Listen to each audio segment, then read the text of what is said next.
살인이라는 가장 잔인한 일이 아름다울 수 있다는 생각을 해본 적 있어요? 어떤 사물의 아름다움은 그것의 실제 기능과 완전히 별개일 수도 있어요. 우표 수집가에게는 우표의 실제 기능이 전혀 중요하지 않죠. 오늘 뭐 볼까 고민하는 분들을 위한 취향 추천 팟캐스트 책플릭스. 이번 에피소드는 류츠 신의 소설 삼체 제로 구상섬전 속 한 구절로 시작합니다.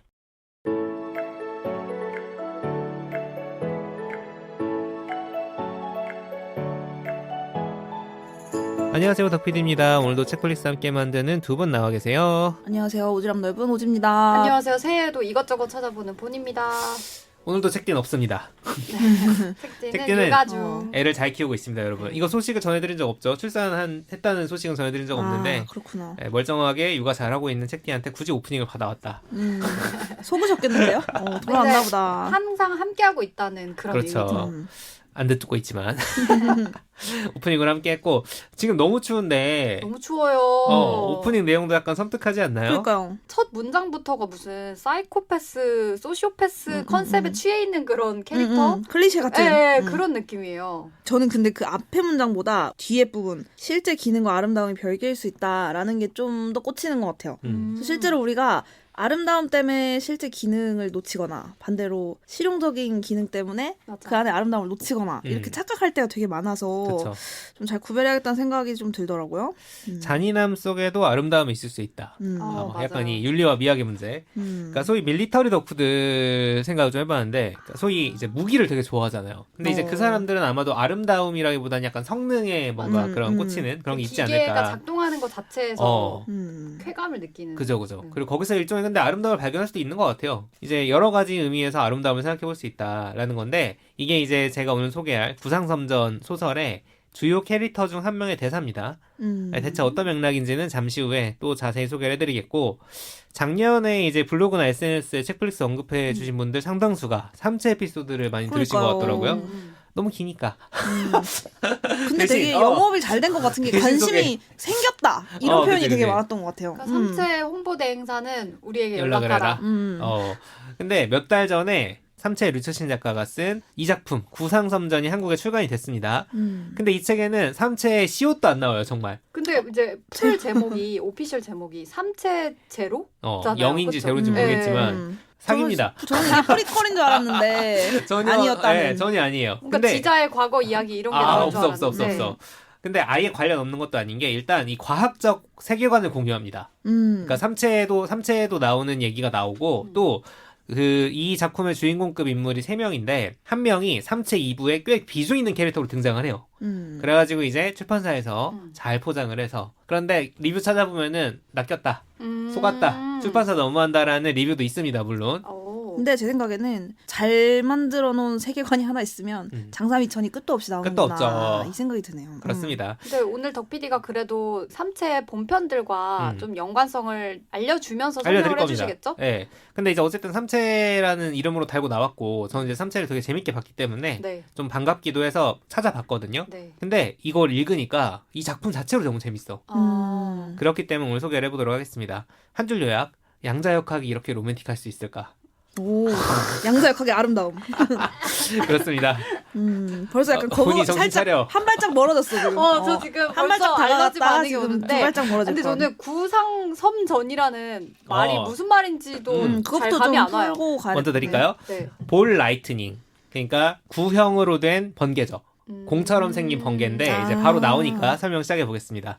주인공은 천이라는 중국의 과학자예요. 남성이고요. 소설이 어디서 시작하냐면 천의 14번째 생일날 시작합니다. 네. 생일 파티 하려고 이제 엄마랑 아빠랑 있었어요. 근데 갑자기 뭐가 집안으로 날아 들어와. 구상섬전인가요? 네. 어떻게 묘사되어 있는지 한번 머릿속에만 그려보세요. 마치 벽에 걸린 그림에서 튀어나온 유령처럼 벽을 뚫고 들어왔다. 농구공만한 크기에 희미하게 붉은 빛을 띤 그것은 검붉은 화염 같은 긴 꼬리를 매달고 우리 머리 위를 가볍게 날아다녔다. 그러니까 약간 빨갛고 검붉은 무언가가 우리 위를 막 날아다니고 있는 거야. 사이즈는. 유령 그렇죠. 같은데요? 마치 유령 네. 같은, 해리포터 유령 같은. 이게 바로 이 소설의 제목이 된 구상섬전, 볼 라이트닝이고, 뭐 검색해보면 뭐 썬더볼이라고 돼 있는 데도 있고. 이게 실제 있는 현상이래요. 그렇습니다. 이 책의 추천사를 쓴 성균관대 물리학과 김범준 교수, 유튜브도 많이 하시죠. 네. 방송 많이 나오고.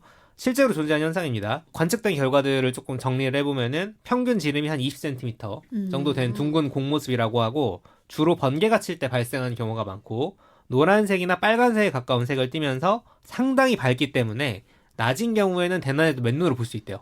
오. 관측 가능하다. 근데 그냥 번쩍하는 게 아니라 방 안으로 이렇게 들어오는 거예요. 움직이기 소속 몇 미터 정도로 움직인다고 하더라고요. 오, 묘사에 책의 묘사만 들었을 때는 약간 판타지 같기도 하고 실제로 이때. 상상이 안 가는데 이게 실화라는 게 엄청 무섭는데요? 이걸 가지고 이제 이 류츠신이 이거에 근데 원리는 과학적으로 규명이 안 돼 있어요. 실제 현실에서는. 근데 류츠신이 이거는 이런 거야라고 자기 과학적 설명을 상상력으로 붙여가지고 이 세계관을 구축을 한 거죠. 와, 근데 집을 뚫고 들어온다니 무섭죠. 너무 무서운데. 그래서 이 구상선전이라는 게 뭐 어쨌든 그렇게 들어왔어요. 근데 예쁘고 신기하고 끝인가 이게 아니에요. 그렇겠지. 폭발하면 재난입니다. 릴스 찍어야지. 리스 찍고 다시 집에 뭐 구상선전 폭발한다니까. 들어온 썰푼다 이렇게 해야지. 그리고 이제 죽겠지 아마. 마침 생일날 또 들어왔어. 우리의 주인공 천 앞에서도 이제 구상선이 돌아다니 폭발을 하는데 이제 사실 번개 비슷하게 폭발한다고 하면 우리가 쑥대밭 될 것 같잖아요. 네. 근데 이 구상선은 좀 특이해요. 그러니까 천의 집에서 구상선전이 폭발한 뒤에 일어난 일을 정리해보면 이렇습니다. 책장에 이렇게 탁 책이 꽂혀 있는데 그 책들의 3분의 1이 재로 변해요. 근데 책장 자체는 불타는 적도 없어. 어떻게 그럴 수 있지? 또 있어요. 냉장고 안에 냉동 닭이 있었는데 로스트 치킨이 돼 있고 익었어. 막 새우, 생선 이런 것도 다 익어 있어. 냉장고는 멀쩡해? 냉장고는 멀쩡해. 가구를 다 어디서 산 거예요? 저는 되게 잘 샀네. 천이 입고 있던 자켓은 멀쩡한데 그 자켓 안에 있던 조끼는 다 타버렸어. 탔겠다. 그리고 뭐 뭐가 주머니에 있네. 놓여있던 무슨 게임기 이런 건 다 녹아버렸는데 자기는 멀쩡해. 뭔가 이게 규칙이 있네. 규칙이 있죠. 겉에 있는 거는 괜찮아? 막 이런 생각하게 거? 되잖아. 네. 이제 가장 중요한 건 사람이잖아요. 유기체. 그 수비드 문제는- 치킨 익히듯이 안에만 익히는 그런 거죠. 알 수 없죠. 네. 일단 천은 멀쩡한데 음. 부모님 두 분이 제가 돼서 돌아가셔요. 이거 완전 타노스 같아. 엄청 비극이죠. 책도 아까 3분의 1만 날아간 것도 이상해. 그죠? 아, 이상하죠. 랜덤이구나. 랜덤인가? 그건 설명이 나옵니다. 근데 이제 부모님 두 분이 이렇게 돌아가셨는데 그 전에 이제 약간 아버지가 이 구상선전을 만지는 듯한, 그러니까 정확히는 자기 머리를 감싸려고 하다가 접촉하는 건드렸구나. 듯한 뭐 그런 묘사도 나와요. 근데 이제 정확하게 무엇이 이걸 촉발했기 때문에 됐는지에 대해서 확실히 알 수는 없죠. 왜냐하면 14살짜리 애가 그걸 어떻게 알아요, 상황을. 이거 멘붕이 올 수밖에 없는 상황이 되지 않았겠습니까? 근데 이제 얼마 뒤에, 아마도 이 비극이 좀 수습이 된 뒤겠죠? 천이 이제 그날 밤을 떠올리면서 이렇게 고백을 합니다. 나는 무언가에 완전히 매료되었다. 천의 아버지가 천에게 이런 얘기를 한 적이 있어요. 아름다운 인생을 살아가는 비결은 무언가에 깊이 매료될 수 있느냐에 달려있다. 그러니까 천이 이제 그날 밤에 있었던 어떤 사건으로 깨달음을 얻고 되게 나는 아름다운 인생을 살아야겠다 라고 결심을 한 거죠.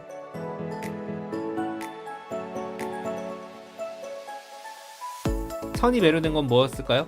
구상선전. 구상선전이었습니다. 무섭죠? 얘도 장난 아니다. 얘도 장난이지. 얘도 좀 근데 장난 아닌데? 나중에 나오지만 너무나 설명할 수 없는 신비로운 어떤 사건이 그것이 결국 비극을 불러왔다 하더라도 그것에 대해 되게 이중적인 감정을 가질 수밖에 없는, 마냥 싫어할 수만은 없는 그런 거에 대한 복합적인 생각들이 또 나오기도 해요. 영화 네. 국보 보셨어요? 그 가부키. 국보가 영화. 약간 생각이 나더라고요. 그러니까 국보 생각이 어. 나네요. 원래 초자연 현상에 매료되는 사람들 이야기는 많이 나오잖아요. 약간 경외감이랄까? 토네이도 같은 것도 압도감 그렇고. 같은 것들을 느끼고 아름답다고 느낄 수는 있을 것 같긴 한데 그쵸? 저는 그게 사랑하는 사람을 해쳤는데도 그럴 수 있나? 이게 그렇지. 되게 신기해요. 자, 그거와 연결된 얘기가 또 뒤에 나옵니다. 음. 아무튼 그래서 천이 이제 구상선전에 매료됐다 보니까 어떻게 이거를 연구하기 위한 커리어를 쌓기 시작을 해요.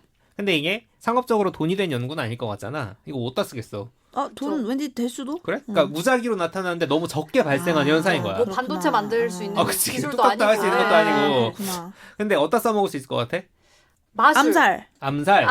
마술이요? 마술 생각도 못했네. 너무 위험하지 어. 않아? 와, 근데 오지가 맞췄어요. 구상선전을 제대로 연구하면 쓸모 맞네. 대박인 분야가 테러. 무기입니다, 무기. 맞네, 예. 맞네. 무기가 돼. 식 죽이니까 그냥. 그치. 근데 껍데기는 또 남겨줘. 그 재능이 되게 있네요. 효율적이야. 재능이 여기서 근데 이제 중요한 인물이 등장을 하는데 바로 린 윈이라는 군대 소속의 여성 과학자입니다. 그러니까 원래 첨단 기술은 군대에서 다 나오잖아요. 무조건이죠. 맞아요. 예. 인터넷도 여러분 군대 시작됐어요. 음.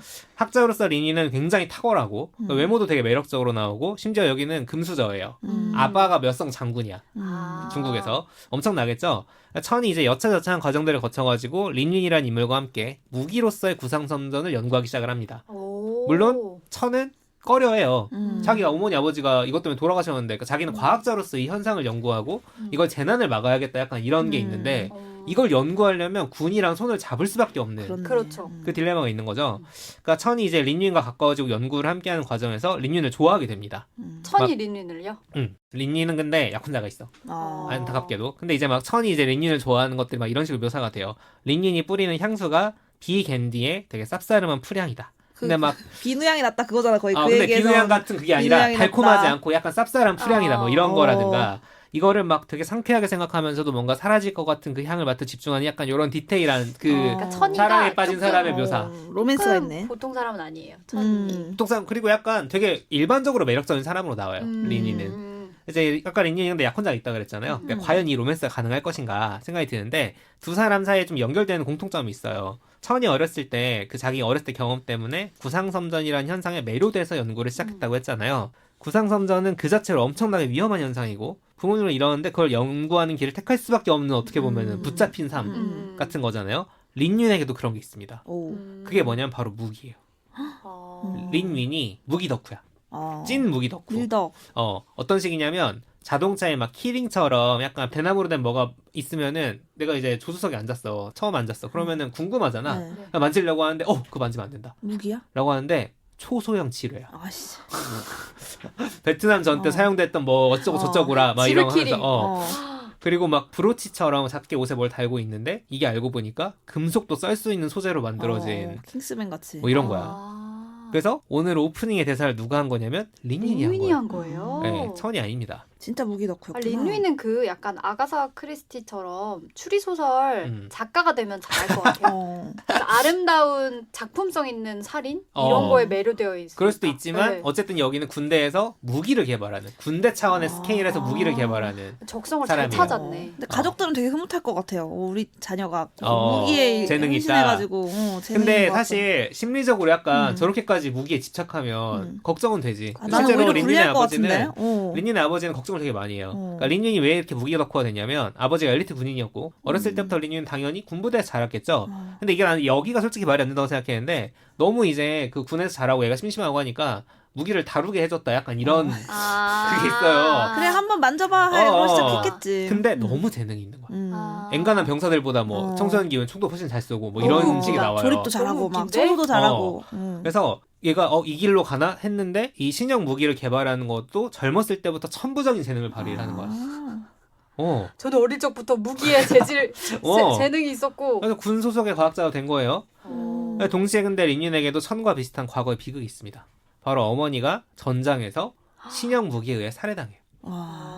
그러면 이제 연결이 되잖아. 그러니까 린윈이 이제 무기 개발하는 과학자로서 군 살아가고 있는데 어머니를 그거에 이른 비극이 있고 천은 구상섬전의 부모님을 잃었는데 구상섬전 연구한 사람이 돼가지고 이러면 천 입장에서는 우리는 혹시 영혼 데스티니? 그렇죠. 데스티니다. 그렇게 생각을 하게 되는데 이제 결국 그렇게 막 잘 풀리진 않고 하지만 어쨌든 두 사람이 구상섬전을 무기화하자라는 공동의 목표를 가지고 일을 하기 시작을 합니다. 본인에게 큰 비극을 준 그런 존재인데 그거를 막 싫어하기는커녕 그쵸. 오히려 매료된다는 공통점이 있네요. 공통점이 있어요. 그래서 거기에 어린 시절에 특히 겪었던 무언가에 의해서 인생을 송두리째 그것에 빼앗겨버린 그래서 그렇게 살 수밖에 없는 이런 삶은 어떤 삶일 것 같아? 저는 부러워요. 왜냐면 저는 매료가 너무 자주 돼서 금사빠. 예를 들면 뭐 막 무기에 제가 이렇게 똑같이 매료가 됐더라도 그 다음 주에 또 막 뭐 아이돌 보고 또 거기에 매료되고 그 다음 주에 막 우주 금사빠. 비행사 인터뷰 보고 매료되고 그래서 저는 까먹어요. 매료된다는 사실을. 뭐 그렇게 인생 바칠 필요 있나? 그러니까 저도 약간 이쪽에 가까운데 저는 그 일과 좋아하는 것을 일로 만드는 재주는 없어서 분리가 되게 잘 돼 있는 편이어가지고 이렇게까지 뭘 좋아한다? 취미로 남겨뒀을 것 같아요. 근데 물론 그렇죠. 이게 잘 돼서 돈이 되는 경우들이 요새는 있잖아요. 그리고 이제 일하면서 뭔가 쾌감을 두 배로 느낄 수 있지. 또 일을 또 하다 보면 또 좋아하게 되기도 하는데 그렇죠. 내가 번개를 좋아했다? 다음 카페 하나 만들어서 번개 동호회 정도 했겠지. 유튜버. 내 번개 연구자가 되진 않았을 것 같아. 그쵸. 근데 연구자만큼 해박한 아마추어가 됐겠지. 그러니까 DC 구상섬전 갤러리에서 네임드 이런 그쵸, 거 예. 됐으면 거지. 글 썼다 하면 조회수 잘 나오고. 그럴 수도 맞아. 있지요. 그러니까 말씀드린 것처럼 전 엄청 산만하고 특히 초등학교 때는 얼마나 심했겠어요. 초등학교 때는 장래 희망을 적으라고 하는 게 너무 괴로울 정도로 맞아. 막 어제는 무슨 외교관 나오는 드라마 보고 변호사 나오는 드라마 보고 그럼 외교관 될 거야. 네, 변호사 될 맞아요. 거야. 나도 근데 그랬어 막. 항상 근데 맞아. 그게 매번 진심이었거든요. 어. 막 슈퍼스타 K 이런 거 유행할 때는 막 나도 오디션 보러 어. 가야지 막 이러다가 근데 그러다가 어느 날 무슨 PD인지 아나운서인지 방송국 직원이 인터뷰를 하는 거예요. 뭐 본인 직업에 대한. 근데 그분이 정확히 뭐라 표현했냐면 방송국 다니기 너무 힘들다. 왜냐면 매일매일 다른 일을 해야 된다. 그치. 매일 해야 되는 일이 예측이 안 되고 막 어떤 일이 생길지 모른다라고 했는데 제가 그 말을 듣고 방송국을 다니면 진짜 꿀잼이겠다. 왜냐면 매일 맞겠다. 일을 미리 예측할 수가 없고 막 매일 재밌다. 매일매일 다른 일을 해야 되고 막 세상에서 어떤 일이 일어나는지를 다 흡수해야 되는 일인 거잖아요. 그래서 그때부터 좀 어렴풋이 좀 재미있게 살려면 방송국에 가면 다이나믹하다. 그 상황에 잘 맞는 직업을 네. 잘 찾네. 근데 이제 나이가 들어보니까 예측 가능하고 안정적인 게 좋은 것 같아요. 나도 삶이 좋은 좋은 생각했거든. 네. 나는 그 예측 가능함이 없는 게 지금 너무 스트레스여가지고. 그러니까요. 근데 저도 같은 이제 방송국이라는 도착지에 도착했는데 저는 경로는 좀 다른 게 제가 옛날에 이제 고등학교 때 공부 시간 재는 게 유행이었거든요. 맞아요. 있었어요. 그때 공부 시간을 기록해본 게 처음인데 되게 들쭉날쭉한 거예요. 보통 주변 친구들에 비해서. 근데 저는 잘하는 날은 막 열 몇 시간도 순수 집중을 하는데 안 되는 날은 막 빵 시간도 있는 거야. 그래서 내가 매일 일정한 뭔가를 축적하는 게 되게 나는 안 되는 사람이구나. 그래서 되게 걱정을 많이 했는데 제가 대학생 때 해커톤이라는 거를 처음 경험할 일이 있었어요. 해커톤 이제 쉽게 말해서 하나의 이제 난제 어려운 문제가 있을 때 다 같이 이거를 이제 뭐 일정한 시간만큼 풀고 집에 가는 게 아니고 24시간 24시간 우리 한번 풀어보자. 그래서 밤을 새워가면서 좀 쉬어가기도 하면서 이 문제에 천착해서 풀어내보자 하는 약간 몰입의 경험을 제공하는 방식이었는데 몰아서 뭔가 나의 모든 에너지를 딱 쏟아가지고 이 문제를 싹 풀고 새벽에 집에 가서 딱 쉬는 그게 너무 매력적이어서 세상에 이런 직업도 있구나. 그러니까 매일매일 일정 시간에 아침에 출근해서 하던 일을 한 6시면 딱 내려놓고 집에 가서 쉬고 다음날 와서 그 일을 마저 하는 직업을 못할 것 같았는데 역량을 일정 시간 동안 쏟아서 집중하고 다음날 쉬고 이런 것도 가능하구나라는 걸 처음 알았던 것 같고 그 당시에는 그거의 정답이 사업이라고 생각을 했는데 직장이 아닌 사업. 근데 이렇게 이리저리 이제 둘러가다 보니까 방송국의 직업도 이런 방식이 또 있더라고요. 그쵸, 같은 그 이제 직업이어도 아마 덕비디랑 제가 하는 업태는 되게 다를 텐데. 지금은 비슷하지. 약간 영상 편집이라는 게 내가 잘 될 때 소위 빌 받을 때는 밤새워서 하고 맞아. 다음날 쉬어도 되고 이런 내 컨디션 따라 좀 그날그날 하는 업무량이 다를 수 있다는 맞아요. 게 영향을 줬던 것 같은데 비슷하죠. 이게 매일매일 예측 가능하지 않다라는 업무의 내용도 있지만 매일매일 일정한 시간만큼 일하지 않아도 된다는 업무 형태도 저는 맞아요. 되게 중요했던 것 같아서 되게 자유가 중요한 사람들이요. 근데 이게 예측 가능해야 되고 매일매일 일정한 시간에 이제 타임 테이블이 중요한 사람은 오지 마셔야 될 것 같아요. 절대. 너무 불행할 것 방송은 같아요. 불가능해. PD 일 자체가 그렇죠. 아무튼 이런 일이 있었네요. 아무튼 뭐 천이나 린님 같이 진한 경험이 아니어도 이렇게 우리의 과거를 훑어보면 뭔가 지금 내가 하고 있는 일에 씨앗이 있을 때가 있어요. 당시엔 근데 모르잖아요. 전혀 이거를. 몰라요. 그게 아주 지나보니 재밌지. 그렇구나. 그러니까. 그게 재밌는 포인트죠. 아무튼 뭐 이 두 사람의 연애는 물 건너 간 것 같지만 어쨌든 이 구상섬전을 무기화하는 프로젝트가 성공을 해야 각자의 목표도 이루는 거니까 그 여정이 뒤에 쭉 펼쳐집니다. 여기서부터 1차 스포일러 알람입니다. 이 구상섬전을 이해하는 과정이 약간 보물찾기나 미스터리 파헤치는 것처럼 수수께끼를 푸는 쾌감이 있어요. 이거 대체 뭐야? 왜 나타나는 거야? 막 하는데 저처럼 이제 문과 기준에서도 이해할 수 있는 부분이 있고 없는 부분인데 없는 부분 그렇게 많지 않아요. 결과적으로 대충 이해할 수 있고 내가 만약 이거를 보겠다. 여기까지만 듣고 볼만하다 하시는 분들은 여기서 접으시고 네. 그리고 아닌 분들은 계속 들어주시면 되겠습니다. 물론 여기서 설명하는 구상섬전의 원리는 이 책의 세계관 기준이에요. 현실에서는 아직 규명되지 않았다는 거 말씀드리고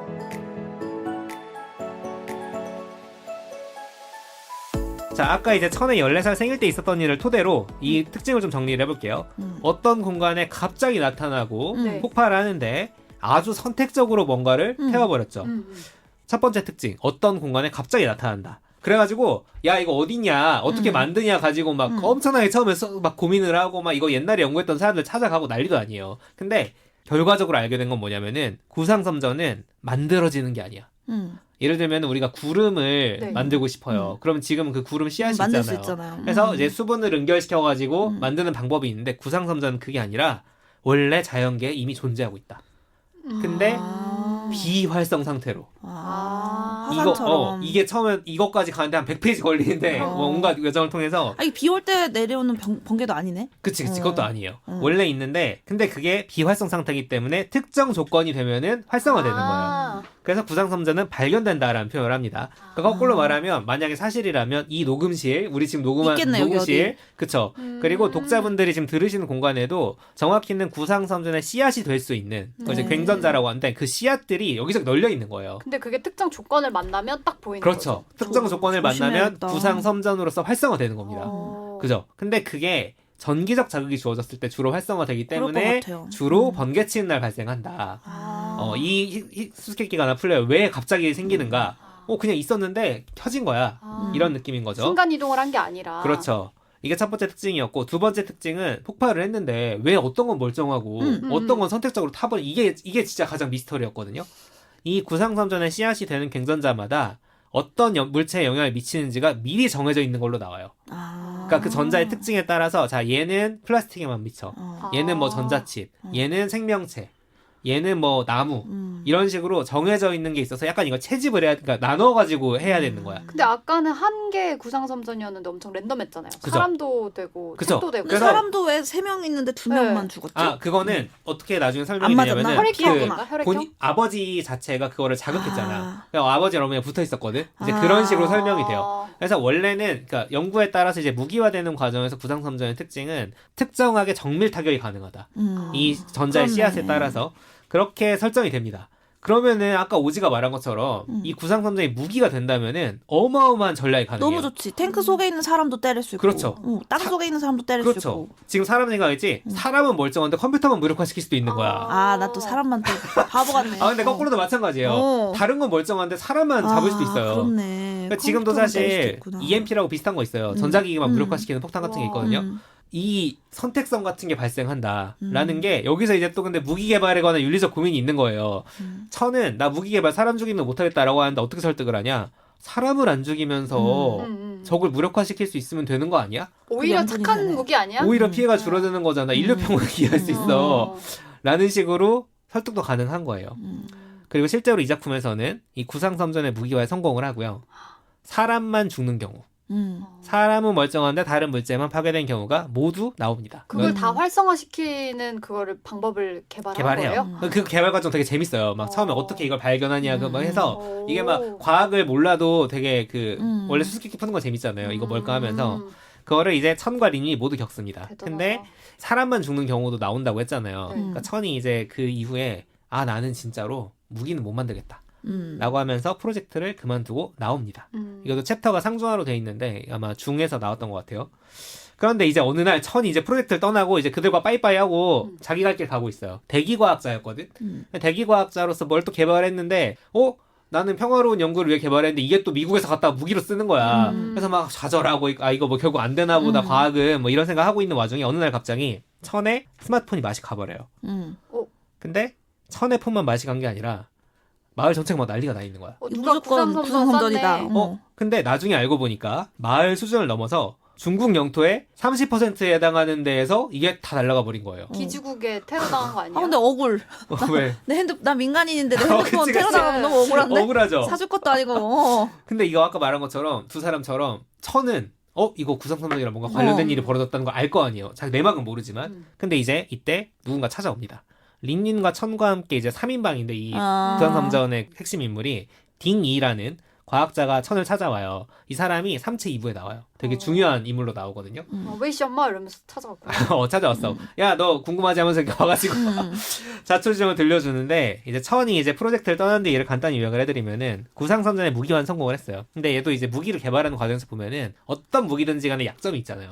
그 약점이 적에 노출이 돼가지고 전쟁이 벌어졌는데 이 무기화는 성공했지만 적이 그거를 방어하는 시스템까지 갖추게 돼요.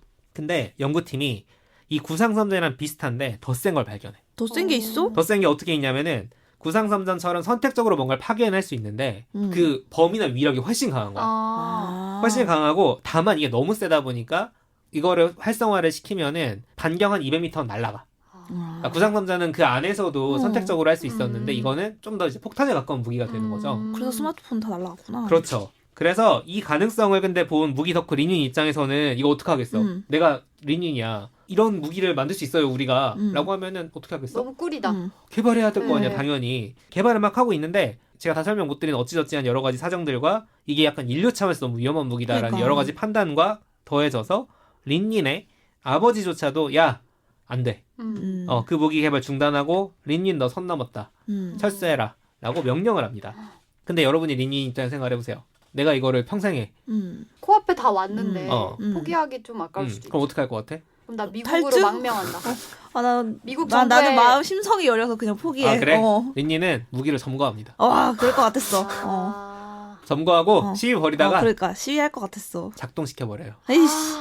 기세가 좀 이상했어요. 이 그래서 2009년부터. 무슨 일이 벌어진 거야? 중국 영토의 30%에서 전자칩이 다 날아간 거야. 음. 야 이거 사람으로 안 한 게 어디야? 그러니까. 사람을 안 근데 아까 뭐라 그랬어요? 반경 200m는 다 날아간다 그랬잖아. 본인도 날아간다. 아. 반경 200m는 싹 그냥 쑥대밭이 되는 쑥대밭이야? 거야. 쑥대밭이 되는 거야. 그래서 이 비극이 벌어지는 거죠. 그러다 보니까 이제 현실에서 천과 린윈이 다시 만날 수 있는 기회는 없어지는 거예요. 없어졌네요. 네. 그런데 제가 앞서서 한 줄 요약으로 뭐라 그랬어요? 양자역학이 이렇게 로맨틱할 수 있을까라고 했잖아요. 로맨틱 안 지금 한데? 로맨틱 이거 전혀 전혀 로맨틱하지 않죠. 없는데요? 이렇게 네. 끝나면 자 여기서 두 번째 스포일러 알람 드립니다. 양자역학 어떻게 로맨틱한가 들으신 시간- 분들은 들으실 분들만 남으시고 아니신 분들은 소설을 읽어보시길. 제가 이거 그 결말까지 본 다음에 아 이거 너무 좋다. 결말을 한 번 더 뒤집혔거든요. 그 얘기를 지금 해드리도록 하겠습니다. 여기서 로맨틱 성공적이라고? 이거는 시간을 되돌리지 않고서는 말이 안 되는데?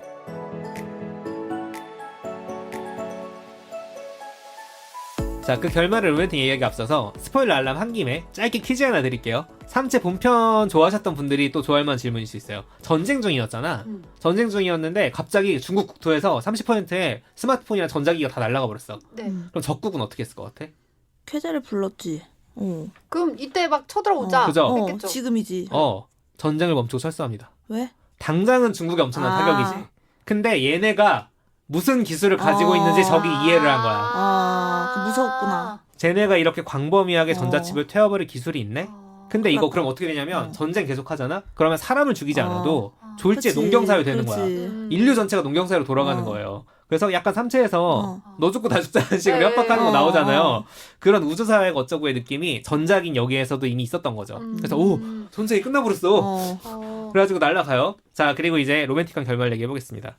이게 뭐 내 기준 로맨틱한 거라 뭐 딴 사람들한테는 혹시 다를 수도 있긴 한번 한데 들어가 봅시다. 로맨틱 재판관으로서 네. 들어보겠습니다. 몇 년 뒤에요. 이제 이런 일이 벌어지고 몇 년 뒤에 천은 다른 사람과 결혼을 살고 있습니다.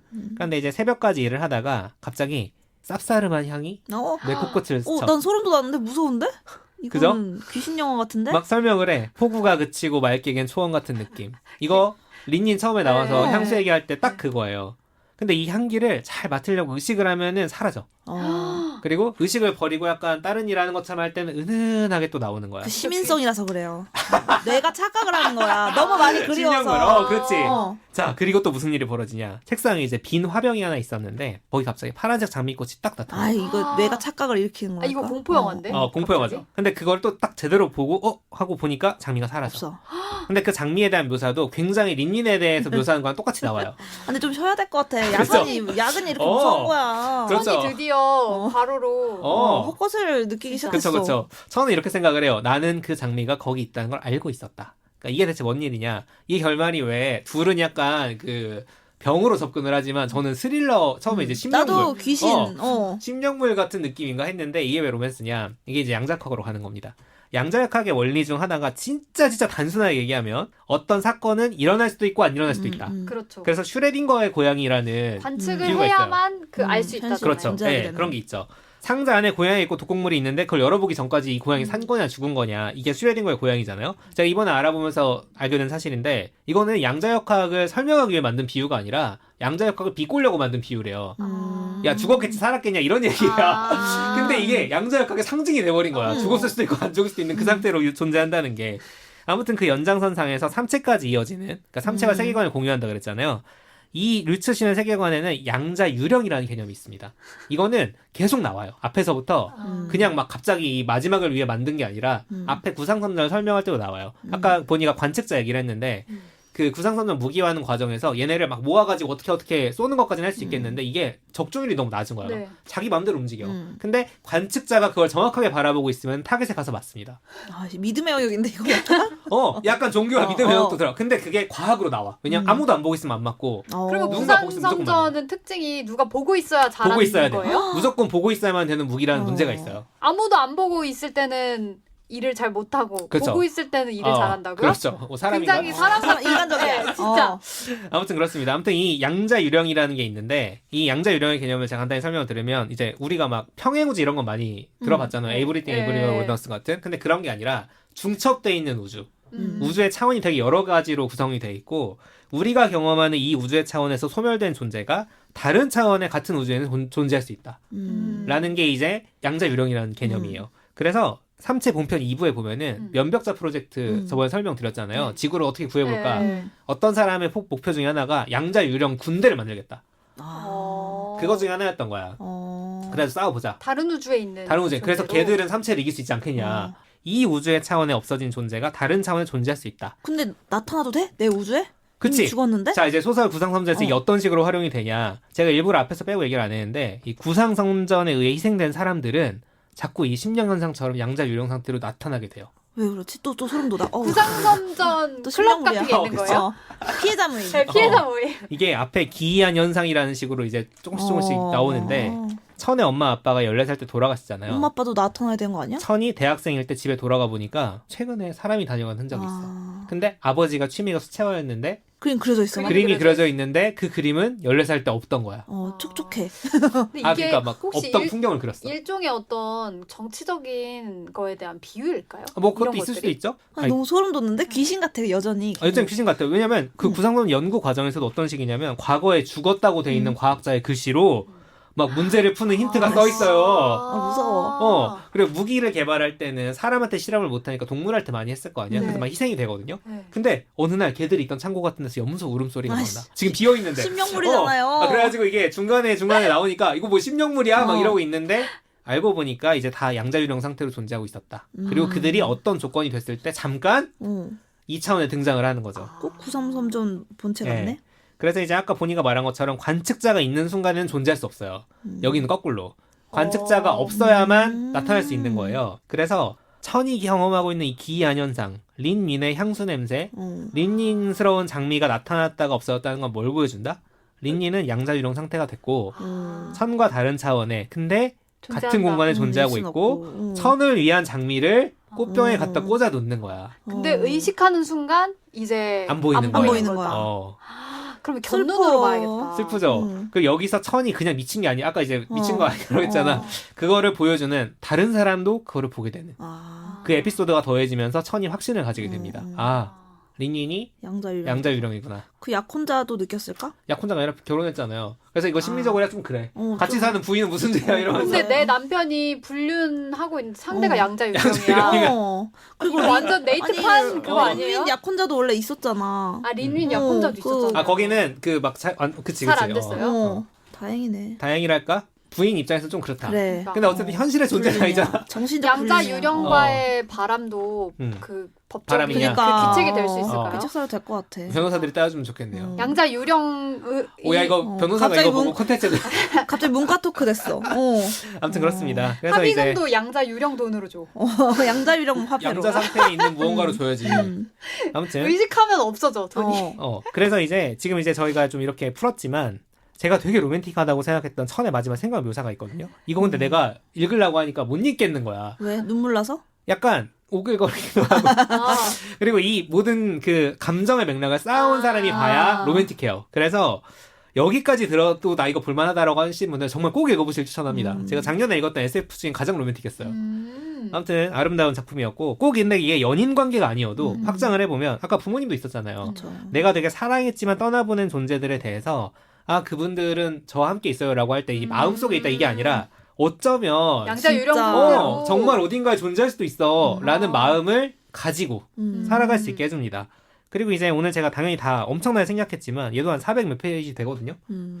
이 작품 역시 삼체 시리즈처럼 진짜 여러 인간 군상의 욕망과 뭐 감동할 수 있는 인간성, 막 직장 드라마 같기도 하고 아까 처음에 이제 천의 아버지가 아름다운 인생을 살아가는 비결은 무언가에 깊이 매료될 수 있느냐에 달린 거란다라고 했잖아요. 근데 그거가 린님과 천의 인생을 이 작품이 어쨌든 보여주는데 그런 삶의 태도에 대해 우리는 어떤 생각을 가져야 할까 이런 것도 생각을 해볼 수 있어요.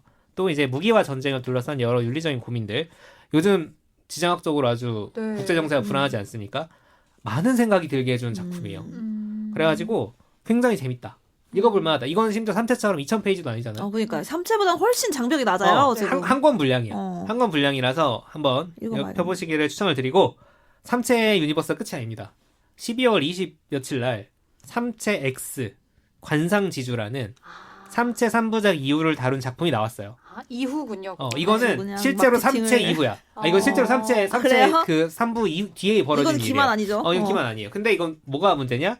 3채 시리즈의 작가인 류채신이 쓴 게 아니고 팬픽이야. 아, 팬픽이라고요? 팬픽인데 이게 그냥 우리가 인터넷에서 끄적거리는 팬픽 수준이 아니라 이 작가가 바오수라는 사람이거든요. 이 사람은 중국에서 SF 문학상 10개 넘게 받고 아. 휴고상이라고 SF 문학상 최고권위 국제상이 있어요. 여기에 단편 부분 최종 후보까지 올라갔던 진짜 팬픽도 찐이야 찐. 오마주 같은 거지. 그렇죠. 응. 근데 이거를 오피셜하게 류채신이 인정했어요. 그러니까. 뭐라고 썼냐? 3채 후속작은 쓰지 않을 것이다. 내가 쓰고 싶은 건 이미 바우수가 썼다. 썼다. 너무 어마어마하죠. 기분 좋겠다. 완전 잘 성공한 그지? 덕이잖아. 왜냐면 세계관 하나가 3채 그 이렇게. 이런 스피노프 내가 한번 써보겠다고 쓴 게 정말 많겠지. 어마어마하게 많을 거 아니에요. 그 중에 류채신이 오피셜 인정. 이거 출판해. 라고 해서 출판이 됐습니다. 와, 인생은 근데- 바우스처럼 살아야 돼. 아 이것도 재밌겠다라고 생각을 제가 했을 거 아니에요. 근데 제가 아직 다 읽진 못했고 나온 지 얼마 안 됐으니까. 근데 대략의 설정을 확인해 보니까 지난번 저희 책플리스트 3채 에피소드에서 보니가 던졌던 드립 중에 진짜 설마. 진짜 설마. 이거 3채 작가가 외계인 아니야? 라는 얘기를 했잖아요. 네. 100% 이건 아닌데 이거랑 비슷한 방향성의 설정이 그 3채 X에 들어가 있어요. 이거 바우스 해명하세요. 제 얘기 듣고 이거 쓰신 한참 거 전에 아니야? 나왔어요. 이게. 책플릭스 들은 거 아니야? 책플릭스 들은 거 아니야? 진짜? 제가 또 읽어보고 소개할 만하면은 가져오든지 하고. 양자 유령으로 지금 이 방에 같이 있었던 거죠. 어떡해. 보니가 점점 용해지고 있어요.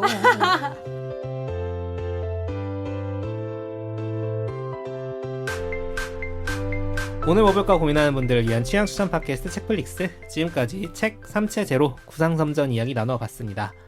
그동안 독자님들이 좀 남겨주신 이야기들을 나눠볼 텐데 일단 트위터 X라고 부르죠. 저희가 가을 겨울 사이에 책플릭스 언급해주신 트윗이 몇 개 있습니다. 오. 먼저 수 아이디 쓰시는 분이 남겨주신 댓글입니다. 노르웨이 숲을 얼른 읽고 싶다. 팟캐스트 책플릭스 듣는 특친 계시려나? 했는데 실제로 어떤 분이 듣고 있다 라고 오. 답멘션을 듣고 있는 또 것처럼. 남겨주시기도 했다고 하는데요. 노르웨이 숲 우리가 고전 소개할 때 했었죠. 근데 저희도 소개하면서 되게 재밌었는데 읽으셨나 모르겠네요. 흑백요리사 2에서 손정원 셰프가 진짜. 이거 상실의 시대라고 했죠. 거기서는 상실의 시대를 또 추천책으로 꼽기도 언급을 했죠. 해주셨죠. 늦었남의 선택으로. 궁금하신 분, 손정원 얼른 셰프 좋아하시는 읽어보세요. 분들은 아니 읽지 말고 들어. 그런 게 잘 소개해놓은 팟캐스트가 있었네요. 그렇네요. 자, 그리고 별숨님 필름클럽을 듣고 난 후에 김혜리의 필름클럽 얘기죠. 세계의 주인에 대해 이야기하는 팟캐스트 더 듣고 싶어서 에피소드를 검색해봤다가 책플릭스라는 팟캐를 처음 듣게 되었는데 꽤 재밌다. 와. 진행자들 목소리도 크게 튀지 않아서 거슬림이 적고. 의외 거슬림 리뷰. 적게 잘 해보겠습니다. 감사합니다. 세계의 주인 좋았죠. 그리고 정토람님께서는 구상섬전처럼 책플릭스를 만나셨어요. 8월 말에 만난 책플릭스 팟캐스트라는 장르 자체를 책플릭스로 처음 접해서 다른 채널들은 못 들어본지라 스포티파이 통계에 잡힌 팟캐스트 스트리밍 1749분 전체가 다 책플릭스다. 크크.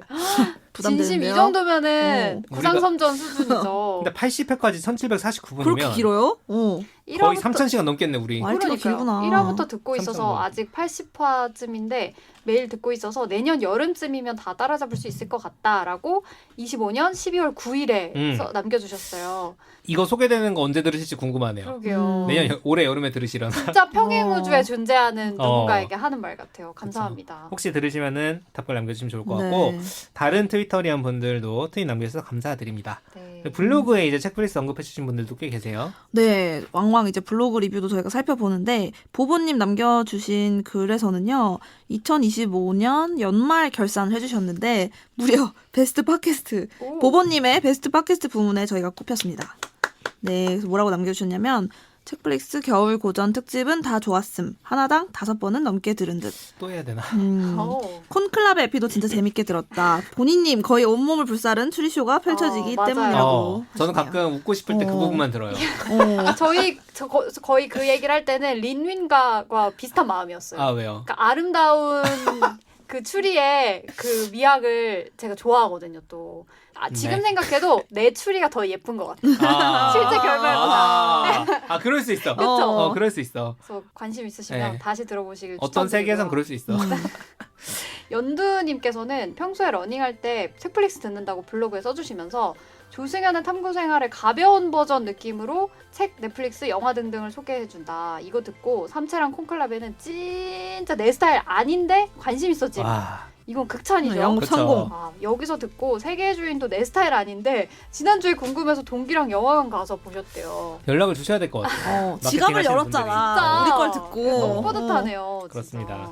자, 그 외에도 유희연님, 정신머리 연구소님, 정신머리 연구소. 흥미롭다. 윤미님, 클리닝타임님 포함해서 블로그에 책플릭스 소개해주신 분들 감사드리고요. 이렇게 SNS나 블로그에 책플릭스 소개나 공유 많이 해주시면 저희에게 아주 큰 힘이 됩니다. 그리고 이제 저희 오디오 플랫폼에서 에피소드별로 남겨주신 댓글은 또 겨울 시즌 마무리하면서 모아서 소개를 해드리니까요. 방송에 대한 감상이나 작품 관련해서 떠오른 생각들 댓글로 많이 남겨주시면 좋겠습니다. 저희는 다음 주에 또 새로운 에피소드로 돌아오겠습니다. 감사합니다. 감사합니다.